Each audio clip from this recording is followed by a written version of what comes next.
and welcome to Food Rebels. This is the podcast that brings you brands, chefs and live on-air tastings. As you know, we are dedicated to the more rebellious side of the food world. We want to hear from the people who are challenging the status quo, who are doing things a little bit differently. And have we got a show for you guys? You know me, I'm the show host every week. I am the taste expert, food writer, great taste judge. I'm a business owner and I've worked in food for years and years. And I've got producer Georgie, back by popular demand. Hello. Who's joining me in the co-hosting capacity today. On the show today, we've got some really cool guests. We've got eco-chef, presenter, lecturer and forager Justin Horn. Welcome. Thank you very much.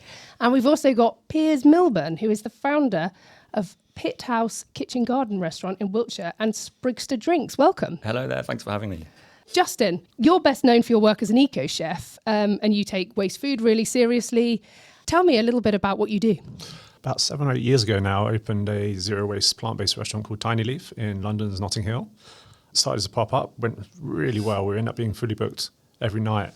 And on the back of that, I got to work with some great brands and startups. We launched a lot of them inside the restaurant, as such like Rubies in the Rubble. We did partnerships with Olio, Too Good To Go, those sort of brands, and Snacked. And they were dropped off samples to us. We did launches and activations with us. And then through that, I got to work with the United Nations on United Nations SDGs, and we launched the Chef's Manifesto shortly after that. So yeah, I've been sort of working in that space for the last 8 years and launching restaurants and helping food brands and doing my own food brand that I've got here with me today for you to taste. The aroma in the studio is absolutely delicious. There's kind of fermented notes, pickle and lime, and it smells incredible. It's making my mouth water. That's really exciting. Can you tell me a little bit about your background as well, Piers? Absolutely. So 7 years ago, my wife and I stumbled upon a magical walled garden in Wiltshire, and we set about creating a company called Spriggs Co., which celebrates all things nature through vibrant experiences, whether that's food, drinks, glamping, weddings, and all sorts. And we built a restaurant within the garden, which has an ethos around sustainability, and we're driven daily to use whatever we can grow in the garden until we run out, and then we look to like-minded suppliers in the area to bolster our supplies. So a sustainable restaurant with an ethos around zero waste. So really keen to talk to Justin more about that and get to know you a bit. Definitely. For sure. Yeah, so that's us. That's really cool. So Justin, what made you want to work in food waste in the first place? I was actually doing an event in the middle of the desert in Burning Man Festival. Oh, cool. Designing. Is that as fun as it looks on social media? It was incredible. I was there. It was in 2000. Did you do the posing and the like? No, I was actually there. I was there as a guest chef for this concept hotel they had in the desert. It was actually for Banksy's Dismal Land. We were creating this conceptual hotel, but I saw 70,000 people in the desert without, being. Yeah, you've seen the same channel on social media as I have. I've been there. It is crazy. With being conscious for their actions. I picked a label off a bottle of beer as I was talking to them my first day and sort of just flicked it as I was just talking. And then everyone looked at me and looked in the dust and said, you're not going to pick that up? And I was like, so I sort of, wow. And I realised everyone was really conscious about leaving no waste, no trace. And that sort of fed into the food project I was working on. And I came back and I thought, that collectively we can make a difference. And that sort of led me to want to open a restaurant that leaves no waste. I did some research into it, found a venue, and I built it over Christmas actually, Christmas 2015. And we got the keys on the 7th of January and opened on the 19th of January. Wow, that is quick. I had a team, I worked in production design before, so I had a team of set builder friends of mine. Just worked day and night for 2 weeks and took it all out, rebuilt living walls behind the bars that all the bartenders and the chefs could use. Yeah, and we had such attraction with it. People were just turning up with van loads of food. Like waste food? No, not even some of that, but sometimes surplus. We had Abel and Cole just started delivering us food. We had so much of it. I was like, guys, we have to slow down. We can't manage. And we had a nice bartering system on Port, because we're near Portobello Road.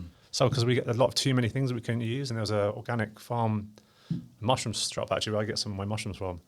He got some from the same supplier as us. So we'd take like little trolleys down to him, then we'd barter with him and bring stuff back to the restaurant. Yeah, it was a lot of fun, like working in the community as well. I think it's incredible, isn't it? We did a project with Fair Share and a couple of other brands around here locally. And what was really fascinating was I didn't realise how cyclical the whole thing is, because you might have a supermarket give FareShare a ton of chickpeas or something, and actually there's only so many jars of chickpeas you can put into a care package for a family. There's only so many things you could do with There's so much hummus you can eat. And there's only so Make much cocktails. equipment that you might have at home if you're in a situation where you're getting support like that. And actually having local chefs come and then pick up the chickpeas and turning it into ready meals and curries and hummuses and things that you can actually just eat straight out of the, straight out of the packaging. Don't chuck the water away, because that's great for Cocktail. making cocktails. It's a good replacement. It's a vegan substitute for egg white in a cocktail. Aquafaba, isn't it? Yeah, exactly. Also meringues as well. Actually works. I've used it in chocolate mousse. I gave it to this pastry chef once on this event we were doing. He couldn't believe actually the protein and carbohydrate bonds in it actually seem to bond. The bubbles are bigger than eggs themselves. And Super it's a fluffy. waste product. We end up with loads of waste chickpeas at the end of it. The waste for the I love it. It's flipped around. The chickpeas now the waste. Yeah. There's some great brands and companies doing the other end of that as well for in commerce. As I said, like Too Good To Go or Olio have a catering company as well, which I can talk about in a minute. That I've actually embedded it into the design of working with events, that you have to think, especially on the bigger events when you're doing hundreds of people. And I said, look, we have to plan what's going to happen to this food at the end of this, because I'm not throwing it away. We've spent a lot of time, curation, our supply chain of amazing suppliers, and all this organic food. We had handmade bagels with hand-smoked salmon on them, but we got all the sustainable packaging beforehand and planned it, and then ordered it and ordered the team to come at the end of the day. And they distributed it through nursing homes and food charities. And I kept getting emails for like about a week after going, they said, thank you so much for this food. It's incredible that you've redistributed it. That makes me so happy you did that. I mean, I worked in the events industry for a long time, and the amount of food waste is sickening. It is so just platters and platters that Were are they thrown doing away. anything with it at all? No. Or no? Yeah. No, and it's really, really horrible to watch. And you think, gosh, look how many people that could feed. And the problem is also, health and safety wise, it's been left out for a certain number of hours. You can't now, there wasn't anything that you could then do it afterwards, unless you're doing serious planning like you are, to make sure that it is still in an okay condition to then pass on to somebody else. But I used to bring Tupperwares with me at the end, fill up for but there's only so much I needed myself. But it is really horrible to watch. I think it comes back to respect. You mentioned this on your podcast. I listened to a couple of the pie guys talk about respect for ingredients, that people don't value and respect food anymore. Also because some of it's so cheap that people they didn't put value on it because it didn't cost them anything, especially in the home. And but then if the education I think comes into that, and the question is why it's so cheap.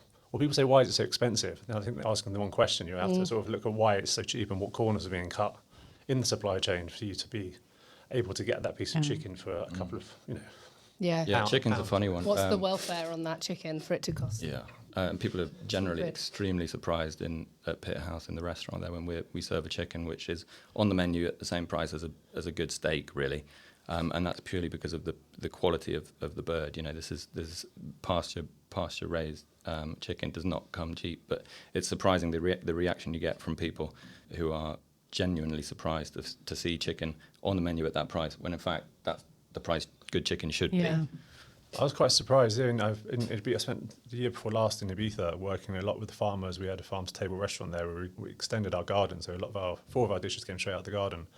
And everything else came from the island apart from our Galician beef and one of the other ingredients. But the chicken there, they have this little chicken farm that I was surprised when I heard how much their chickens cost, because they're so high welfare. They're costing us 4 times the price of even our good free-range chicken. But then when you tasted them, we were like, oh my God, these are incredible. But translating that onto the menu, you've got to kind of then be clever, and rather than serve, you've got to strip it down some parts, make it a few more different. And it's got to come with dialogue. You've got to actually make sure that the person serving the chicken at the table explains exactly what people are getting, make sure people are completely up to speed with how, the effort and the work and the different processes involved in producing a wonderful piece of food like that. You mentioned Galician beef. That's a good one. My brother has a restaurant called Kitty Fisher's, and he brought over some wonderful Galician beef, which is on the menu as a What share. is Galician beef? It's a breed from northern Spain. And very often, I think it was in northern Spain that they first started doing that sort of ex-dairy beef, which... so this is a cow that's been used for milk and exactly. cheese and production like that. Exactly. And then you eat it at the end. Do we not normally do that? No. Beef is certainly not aged in that way. What's with the Ex-dairy beef, they typically spend, I think it's 8 years on the pasture producing milk, and then a further 10 months or something just fattening up, and then they meet their maker. And it is a delicious cut of beef, gamey and wonderful. But again, a good deal more expensive, really. A little bit chewy, some people might think, but yeah, it certainly goes down. Good aging helps with that. Yeah. Yeah, we built an aging fridge in the restaurant, which was amazing. Well, we had to sanitize everything because if you're leaving it closed, it held between 1 and 3 degrees and 75 and 95% humidity. We were aging stuff up to 6 months. Yeah, you don't want any other bacteria being in there. With that sitting in there. But it's quite widespread now. I mean, you see there are lots of producers near us of ex-dairy beef now. So that's really good to see. Something that's spreading from Europe throughout our... Would they have normally been killed and just... Yeah, well, that would be in the end of it? Exactly. Would they not mince them or anything into like dog food? Or I think there are various things. Seems a waste, the whole waste of an animal for a farmer not to use it. I don't know the ins and outs, but I know that presumably a lot goes to waste because you can effectively get rid of an entire beast. God, it's horrifying to think about, isn't it? But great that people are actually doing stuff about this. Can we try some of this? You talked about you're a forager. Yes, I grew up in the countryside, and I've got more and more. I don't know, going back to my childhood, running around just eating berries from the woods and just like all the different wild things we have surrounding us. And I've got more into it as becoming a chef over the last 15 years. I was always fascinated in it, and then I really started foraging about 15 years ago. Went out with some foragers. I've got a lot of friends who are foragers, and the more you learn about it, every time you go with someone, you learn something new.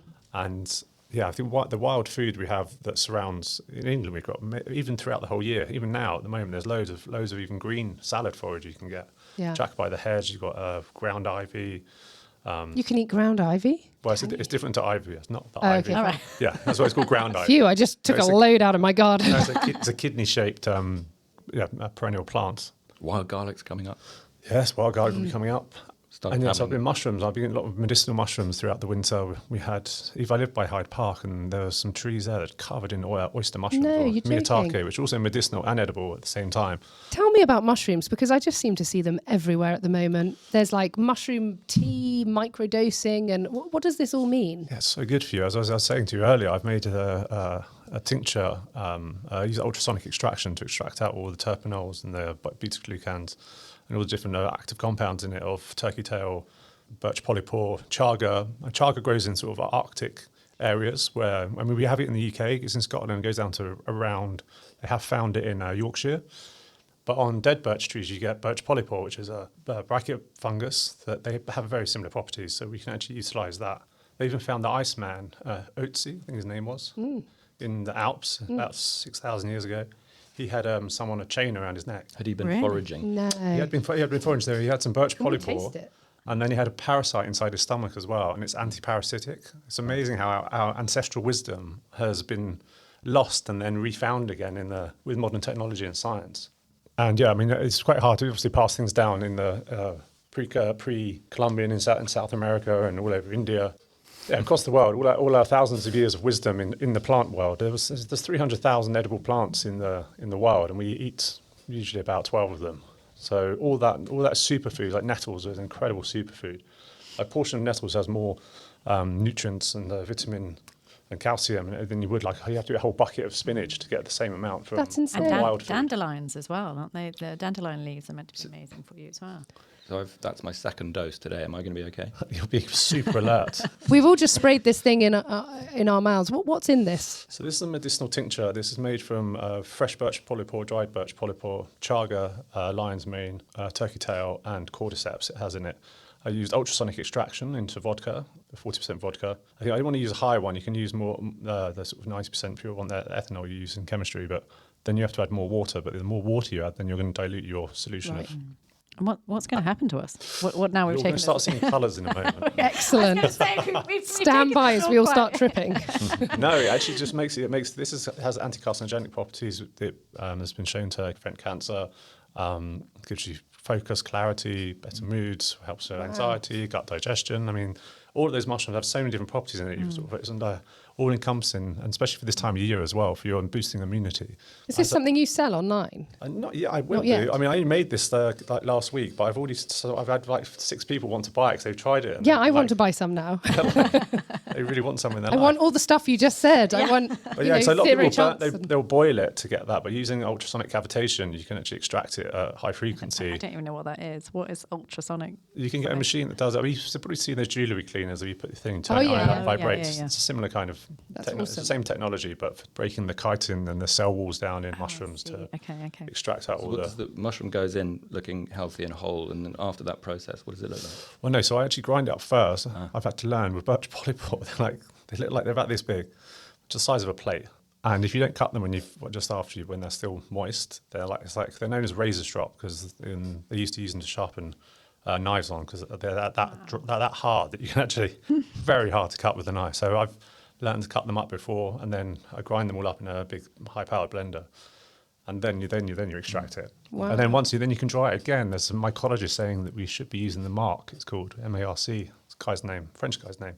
The wet mushroom pulp that comes out of it. Right. So you can dry it and grind it, and then you can put that back into your food chain somehow. Slightly bitter as you taste on this. There is a bitter notes to it, but you can disguise that with. I definitely could take that every day. Is it every day you think you should take? Yeah, amazing. It's really improved my focus. I've gone through all my to-do lists, as I was saying earlier. Awesome. In like 4 days, my missus is like, who's this new guy name? It makes me a lot happy. I mean, I have been sort of, I guess, the weather and whatnot. Brilliant. Sign me up. Yeah, definitely. Please. Sounds amazing. I'll make sure to send you guys some. But yeah, well, Definitely we'll like sell it on my website, on Sativa Food Studio. And you brought out some other things. What's your website? Sativa, Sativa, foodstudio.com. Cool. Yeah, sorry, other things. Yeah, other things you brought in. Yes, we have a hot apple chutney and a lime pickle, which is. What do you suggest we try? Yeah, you want to pass that around. So this lime pickle was actually made from the spent limes from cocktail production, you. my last restaurant. So we have loads of limes that get juiced, but then we sort of ferment them and then turn it into a lime pickle. Love that idea. What an amazing cycle that you would. Oh, it's beautiful. Wow, it's very. Really? That lime, all that, the limonene and all the Wow. the lime oils. Do you know what that reminds me of? That's a really good version of what you get in Indian restaurants served with poppadoms. I love the way the citrus lime notes go straight up into your nose and into your olfactory. It's very really beautiful. Yeah, and I made that last year. So that's all that flavour stay through it. Absolutely. But the lime is not tough. No. So the No. lime pickle you can get in the Indian quite restaurant is tough, tough, yeah. isn't it? And Yeah. you have to really chew it. That was just. Oh, yeah, I saw melted. two of you had like a bit of lime on Yeah, there. So. I had a massive bit of I got lime a in huge it. chunk. Yeah. Really good. Yeah, that comes through the fermentation. So yeah, another So it breaks it down slightly. great way to use waste. You can just add salt to it. I have an alkaline water system in my house, which from this wonderful company.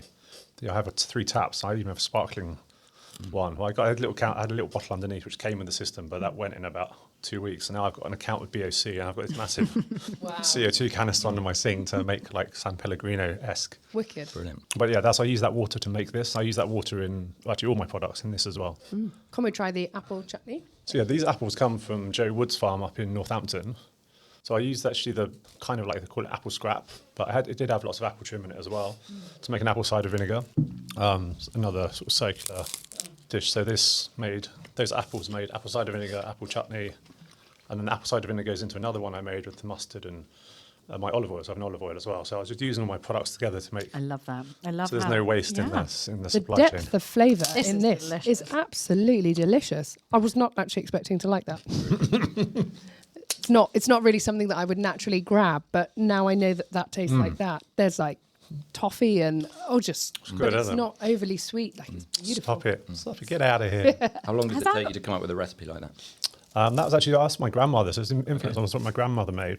Sort of tweaked from that. So it has a couple of, the lime pickles are some sort of more Indian, slightly more Indian, but has some other space. Yeah, I mean, that was the first attempt actually, that was my sample one. Really good. That is so good. It's so good. And then there's the honey as well. So this honey, I get from my friend, I get my olive oil from in northern Spain, in Rasquera. There's that farm, and there's this one. This is from the Saxon village of Tamworth. So this is a wildflower honey. From this wonderful guy. This is slightly crystallized. Wow. But this has lots of different. So there's lime in it, rosemary. It's got about 4 or 5 different floral notes in it. It is so floral. Really floral, isn't it? No, you have to be careful sometimes what you use them with because it can overpower. Yeah. Sometimes if you put them, I have them in my tea and coffee sometimes, and I've got to be careful which one I put in that because it just. But yeah, this one works quite well. That's really good for desserts. I've got a new ice cream maker. Making honey ice cream is one of my. Ooh, Favourite delicious. things. Honey ice cream. You get this lovely sheen on it as well. It's like a lovely glaze around the ice cream. I guess because you're using a different sugar in the fructose. I mean, I'm not sure which sugars are in honey, but Absolutely beautiful. Piers, I'd really like to try this Yeah. beautiful spirit you brought Well, in. I think this might go really nicely with Justin's chutneys, actually. let's do a collaboration. So which one are we going to start with? Because well, you've got a let's start- sparkling and you've got Yeah. a kind of spirit alternative. So our drinks range came about through doing lots of research into what went well together. So we went out into our garden and we started making drinks from homegrown ingredients for our guests in the restaurant. Spriggster, in its first incarnation, is a mixture of hops, rhubarb, ginger, fennel, and apple. Hops. Hops, Oh, which that's grow nice. against Yeah. the south-facing wall in the Love garden. the flavour- so the flavour hops, of hops. yeah, hops gives you a really good bittering and effect and a dryness to the drink, which balances really well with the sweetness of the apple. And then you've got the tart gooseberries and rhubarb. It's delicious. And the fennel seeds just for a little bit of anise, actually. So it just provides a nice little bit of warming spice. And would you drink that neat? Yes, you can. You can drink it neat. Typically, you'd mix it with your favourite mixer. So it's a very diverse drink or a very flexible drink. So it's really good on its own as a digestif, really good with a simple mixer over ice with a slice. Or, if you're a creative type and you love making cocktails, you can really get busy with Spriggster as a kind of key ingredient in alcoholic or non-alcoholic cocktails. Yeah, I should say it's completely non-alcoholic, but it does have a kind of grown-up, sophisticated, boozy mouthfeel to it. It's really got that does. acidicness to it that I really like. So I think good. that's the apple cider vinegar, it's isn't it? it's almost like a warmth. Yeah. of the side vinegar. Like like when you get that alcohol burn a little bit, but it gives you that warmth, that Exactly. really full-bodied Yeah, mouthfeel. The cider vinegar is in there for the astringency, really. So to give it, and also 2024, it's definitely the year for drinks with health benefits, and people are looking more and more not just to cut down on drinking, but actually to make a positive move towards drinking healthier drinks. So has that got sugar in it? There's no added sugar. No added sugar at all. No added sugar. How has it got Okay. that sweetness to it? from the apples? Really? So yeah, we have an orchard at the bottom of the garden. We grow probably enough apples at the moment for about 12,000 litres of apple juice, which we make an apple reduction from. So we bubble that down, and you get a really lovely sweet toffee-like syrup. Yeah. And that's how we sweeten the drink. So it does have sugars in it, but it doesn't have added sugar, and that's the important thing. And so, yeah, the drink is 100% natural. We're really incredibly proud of that. A lot of drinks on the market are full of sugar and nasties and preservatives. Our drink contains nothing but whole fruit and botanicals. And how long does it last? What's its shelf life? So opened, if you keep it in the fridge, it can last 3 months. Wow. Unopened, we've got a year, even without the preservatives.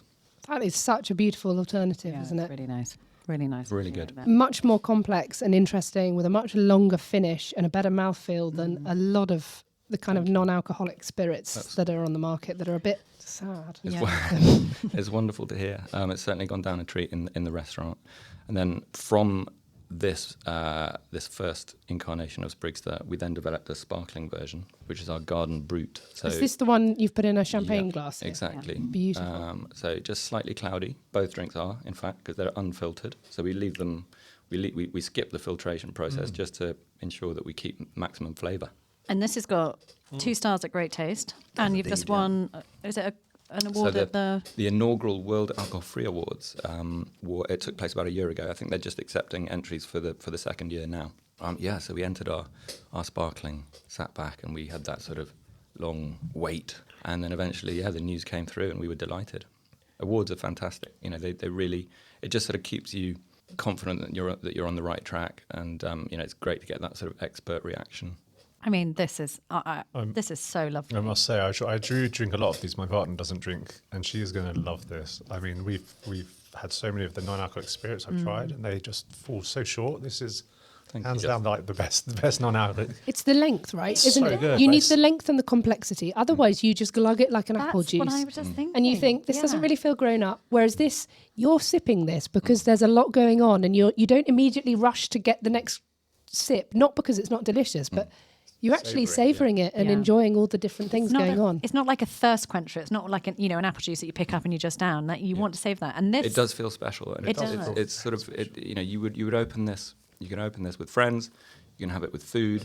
It's designed for savouring a moment, whatever moment that might be. It might be a moment alone. You might be on a family picnic. It's a very sort of flexible, diverse drink. Yeah. It also tastes grown up. It's because it's dry, I think. Yeah, it doesn't. Yeah, it doesn't taste like a juice. For me, it's the hops that bring that sort of that lovely sort of tannic. And actually, when you pour it, the texture of it's a bit like you've got a sort of Somerset dry cider vibe. You've got it actually looks a bit like a beer. You've got a head on it which is quite thick. It's quite a sort of dense head. And so it's and as you can see on your glass, you've got the sort of remnants of the foam on the glass there. So it does feel, it's got the sort of the texture of a beer and the sort of bitterness of an ale. And there's lots going on. And again, the vinegar notes. And is it the ginger or something? There's a warmth in there. Yeah, a lot of people are quite surprised to hear that we've included ginger in there. There's and actually with the spirit, I use spirit in the sort of the category sense. That's where we would sit on the back bar in a hotel. We would be amongst the spirits. It's not the spirit. There's no distillation process at all. It's an infusion rather than a distillation. But the ginger's more prominent in the spirit because that's in effect a much stronger version of the garden brut.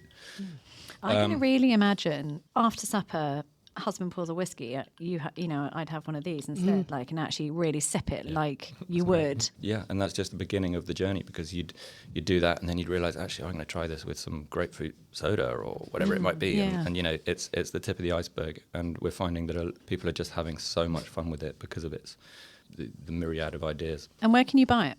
So we are currently stocked with independents largely, Dalesford, who've been great advocates of Sprigster since day one, really. Peacham Nurseries, we're with The Pig, ongoing conversations with Soho House. We've just been stocked by Threshers online. We've got conversations with, some bigger grocery stores. It's sort of a watch this space at the moment. Exciting. But the best place for you to come and experience Sprigster is, of course, at the restaurant, which is in southwest Wiltshire. Yeah, whereabouts in Wiltshire is it? So it's a little town called Tisbury. Which is close to Shaftesbury. But we're a good 3.5 hours from here. Stonehenge would be a good landmark in between Glastonbury and Stonehenge. And so we've got the 3 acres down there. Fantastic menu. Head chef Darren Broom, who's just been an absolute star and has been an amazing advocate of our ethos and has just actually brought the whole thing to life through incredible food and great menus. Justin, you must come and meet. Oh, definitely. Darren. I'm coming down. He's a like-minded soul. I'll give you a lift home after this. That'd be great. That'd be great.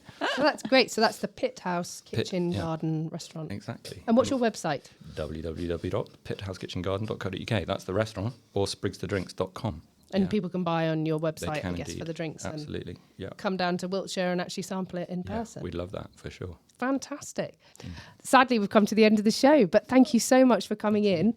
Thank you to Justin Horn, our forager, and thank you very much to Piers Milburn. Not at all. It's really great to have you guys on the show. Thanks for having us. Thanks for having us. And thank you to Georgie, producer Georgie. I've got my mouth full with more lime pickle. Eating lime pickle, just merrily in the corner here.